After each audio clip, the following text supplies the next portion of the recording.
क्या महाराष्ट्र में हिंदुत्व का चैंपियन बनने की एक नई लड़ाई छिड़ गई है? ये सवाल अब इसलिए भी उठ रहे हैं कि महाराष्ट्र की राजनीति में अब हनुमान और अजान के इर्द गिर्द ही घूम रही है। अब बीजेपी खुलकर शिवसेना के खिलाफ मैदान में है।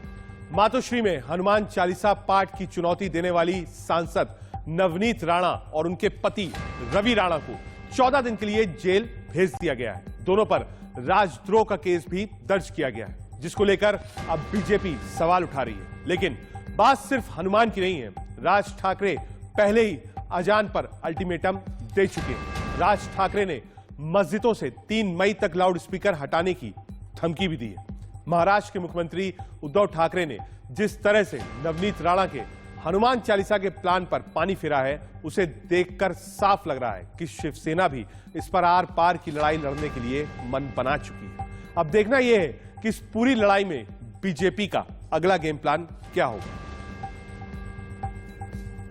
इस पूरे विवाद पर कई सवाल भी खड़े हो रहे हैं। सवाल क्या है? क्या महाराष्ट्र में अब हिंदुत्व पर महाभारत शुरू हो गई है? क्या नवनीत राणा के नाम पर अब बीजेपी और शिवसेना के बीच संग्राम हो रहा है? हनुमान चालीसा के चक्रव्यूह में बीजेपी शिवसेना को घेरना चाहती है। अजान पर राज ठाकरे का अल्टीमेटम रणनीति का एक हिस्सा है। क्या हिंदुत्व वोट बैंक पर बीजेपी शिवसेना के बीच में लड़ाई शुरू हो गई है? नवनीत और रवि राणा को जेल भेज दिया गया। नवनीत राणा को भाई कला जेल भेजा गया। एक सायरन की आवाज, बड़ी आवाज। नवनीत और रवि राणा को जेल भेजा जाएगा। नवनीत राणा को भाईखल जेल भेजा जाएगा। बड़ी खबर आपको बता रहे हैं, जेल भेजा जाएगा। नवनीत और रवि राणा को भाईखला जेल भेजा जाएगा। ये तस्वीरें हैं जिस वक्त गिरफ्तार किया जा रहा था नवनीत और रवि राणा को। बड़ी खबर इस वक्त आ रही है, भाईखला जेल में रखा जाएगा दोनों को, यानी रवि और नवनीत राणा दोनों को भाईखला जेल भेजा जाएगा। बड़ी खबर इस वक्त।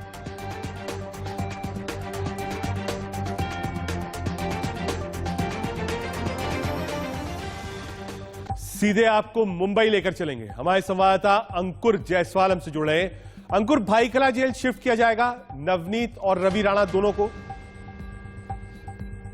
रवि राणा को भाईखला जेल नहीं शिफ्ट किया जाएगा, नवनीत राणा को ही भाईखला जेल शिफ्ट किया जाएगा। वो इसलिए कि भाईखला जेल जो है वुमेन्स जेल है, वहाँ पे सिर्फ महिला कैदियों को रखा जाता है, इसलिए नवनीत राणा को भाईखला जेल शिफ्ट किया जाएगा। मुंबई में जो अंडर ट्रायल, क्योंकि ये दोनों नवनीत राणा और रवि राणा ये अभी कानून की नजर में आरोपी है, कैदी है पुलिस की नजर में, और इसलिए अंडर ट्रायल है।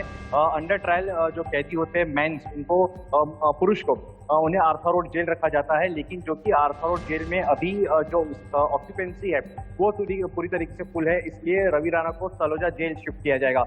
ये दोनों की जब से इनको बांद्रा कोर्ट ने जुडिशियल कस्टडी में भेजा है 14 दिनों की, तब से उनको सांता क्रूज लॉकअप लाया गया। वहाँ पे जो कागजी कार्रवाई थी वो पूरी की गई, मेडिकल का वहीं पे पुलिस स्टेशन में कराया गया, और इनकी RT-PCR जो रिपोर्ट है उसका इंतजार किया जा रहा है, क्योंकि SOPs के तहत कोरोना के टेस्ट भी कराए गए। और जैसे ही RT-PCR की टेस्ट आ जाएगी, हो सकता है कि अभी कुछ ही देर में शायद आने वाली हो, वैसे ही नवनीत राणा को भाईखला जेल शिफ्ट कर दिया जाएगा और रवि राणा को तलोजा जेल शिफ्ट कर दिया जाएगा, यानी 29 अप्रैल तक, क्योंकि 14 दिन की जुडिशियल कस्टडी कही गई है। हालांकि जो नवनीत राणा और उनके जो पति रवि राणा, इनके तरफ से बेल एप्लीकेशन भी मूव किया गया है, लेकिन 27 तारीख कोर्ट ने तुरंत जो बेल एप्लीकेशन पर सुनवाई पर आज मना कर दिया। 27 अप्रैल तक मुंबई पुलिस को कहा है अपना जवाब फाइल करने के लिए। सरकारी पक्ष 27 अप्रैल को अपना जवाब देगा बेल एप्लीकेशन पे, और 29 को सुनकर सुनवाई। ठीक है अंकुश, आप नजर बनाए रखिए, जो भी अपडेट होगी वो हम आपसे लेते रहेंगे। अहम जानकारी अंकुश देख रहे हैं मुंबई से, बहुत शुक्रिया आपका। अब आपको नवनीत राणा से जुड़ी 3 तस्वीरें दिखाते हैं। ये पूरा विवाद 14 अप्रैल को शुरू हुआ, जब नवनीत राणा ने पहली बार हनुमान चालीसा का सामूहिक तौर पर पाठ किया था। कल उनके घर से उनकी गिरफ्तारी हुई और आज उन्हें 14 दिन की न्यायिक हिरासत में भेज दिया गया।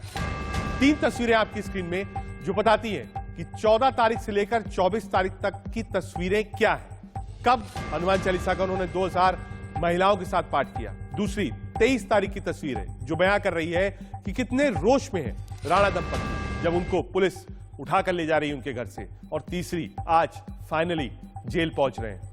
पर नवनीत दंपति के खिलाफ मुंबई पुलिस ने कई दलील दी है। मुंबई पुलिस ने इस पूरे विवाद को PM मोदी के मुंबई दौरे से जोड़ दिया है। मुंबई पुलिस का कहना है कि हनुमान चालीसा पाठ के बहाने पीएम मोदी के मुंबई दौरे में कानून व्यवस्था बिगाड़ने की साजिश हो सकती थी, जिसकी जांच होनी चाहिए।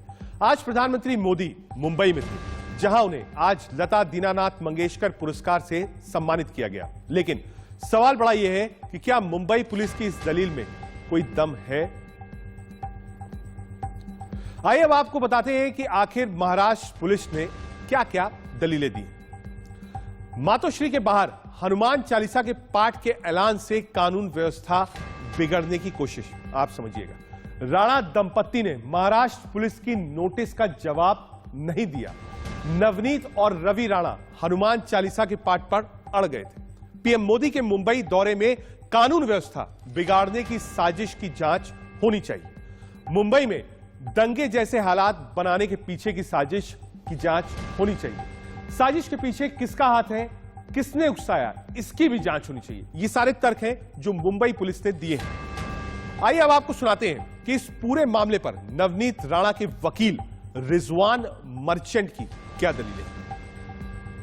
Public prosecutor Mr. Gharat, obviously on instruction, he cannot make such a responsible statement without instructions from the police department.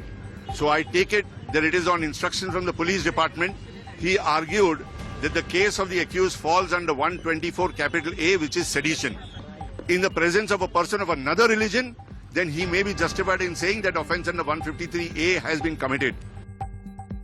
आपने सुना, हनुमान चालीसा के पाठ पर नवनीत राणा और उनके पति पर राजद्रोह लगाए जाने के बाद मुंबई से दिल्ली तक बीजेपी ने शिवसेना पर हमला बोल दिया। बीजेपी नेता और महाराष्ट्र के पूर्व सीएम देवेंद्र फडणवीस ने कहा है कि हनुमान चालीसा का पाठ हिंदुस्तान में नहीं तो क्या पाकिस्तान में किया जाएगा। सुनिए।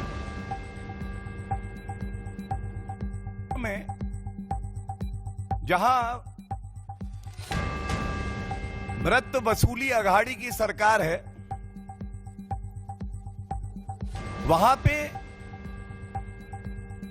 हनुमान चालीसा का पाठ कोई करेगा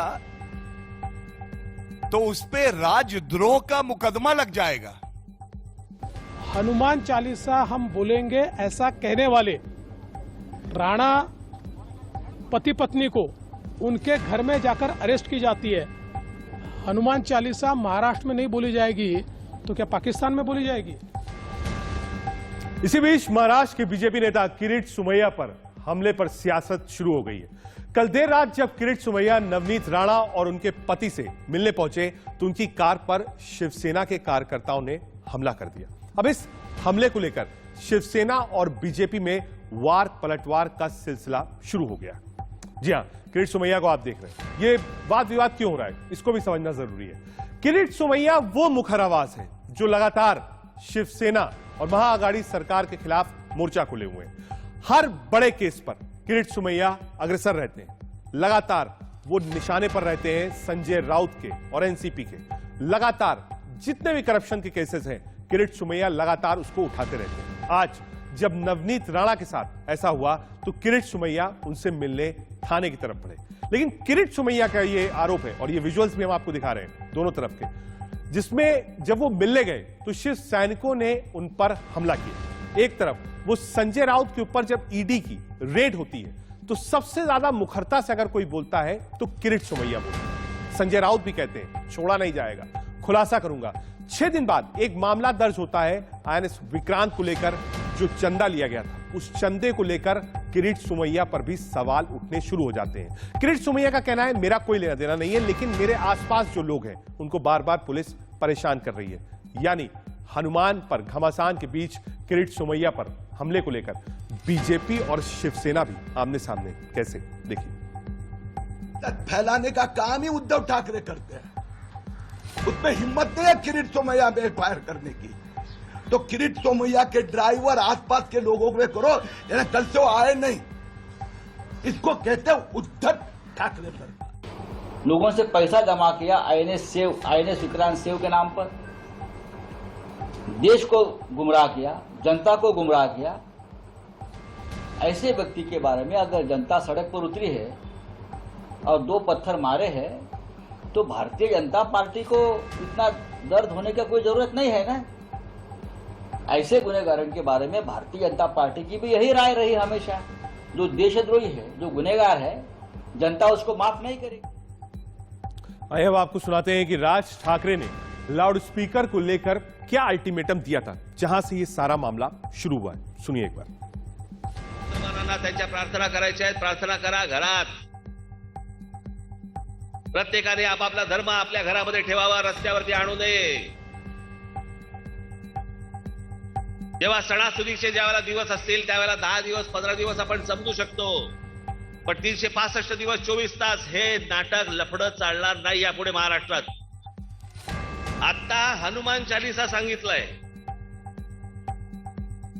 आणि म्हणून माझी या संपूर्ण राज्य सरकारला माझी हात जोडून विनंती आहे, केंद्राला ही विनंती आहे माझी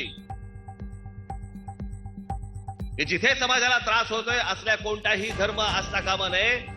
जे मुसलमान बांधव आहेत त्या मुसलमान बांधवांना सगळ्यांना सांगा की उद्या कुठच्याही प्रकारचा आपल्याला तेढ निर्माण करायची नाही, आपल्याला दंगली नकोयत, आपल्याला महाराष्ट्रात सगळ्या सुखीचं चांगलं वातावरण आपल्याला महाराष्ट्रामध्ये ठेवायचं आहे। आपण स्वतःहून या सगळ्या मशिदींवरचे लाऊडस्पीकर खाली उतरवा, आपली प्रार्थना आपल्या घरात ठेवा, महाराष्ट्र आनंदी करा, एवढीच फक्त एक इच्छा व्यक्त करतो आणि आपल्या सर्वांची मी रजा घेतो। ये राज ठाकरे वाली राजनीति है। नवनीत राणा और उनके पति रवि राणा के खिलाफ प्रदर्शन में शामिल एक बुजुर्ग महिला चंद्रभागा से सीएम उद्धव ठाकरे ने मुलाकात की। इस दौरान उनकी पत्नी रश्मि ठाकरे और बेटा आदित्य ठाकरे भी मौजूद थे। 80 साल की बुजुर्ग महिला चंद्रभागा शिवसेना के प्रदर्शन में शामिल हुई थी। मुंबई के भाईवाड़ा में सीएम ठाकरे ने यह मुलाकात की और नवनीत राणा को एक संदेश भी दिया।